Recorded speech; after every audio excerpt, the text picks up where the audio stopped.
Yan guys, oh, may eel siya. Kulay green. Kinain niya yung mga tinapon na mga isda dyan. Yun siya, yung laki. Sarap rin yan eh. Nilalagay nila yan sa sushi. Yung eel.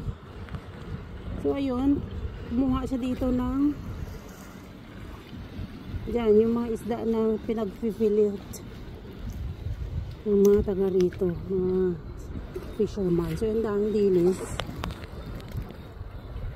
So yan yung weather ngayon ay kalmado.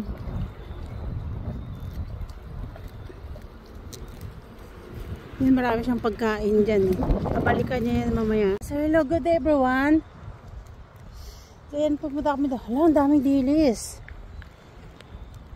So yan guys, oh, sobrang linaw ng tubig. So yan, daming dilis. Saka yung maliliit na isda. So yun, may nilinisan na isda din. May tinapon ng mga yung mga ulo. At saka mga skin doon. Kasi pinipili lang nila yung mga taga rito. Pinipili yung mga isda na malalaki. Tapos natapon na lang yung ulo sa dagat. So ayan, medyo kalma ngayon tubig dito, pero malamig siya, makulimlim siya. Nilakad ko ang aso ngayon, nakita ko dito maraming dilis. Dito lang yan sa North Shore, sa may trail. Dito yung daanan ng trail dati.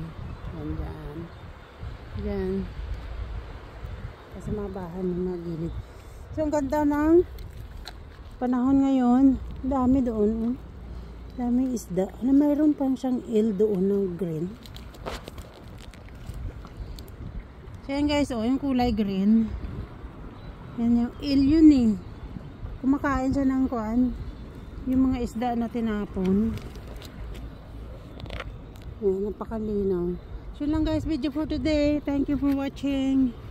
Enjoy. Bye.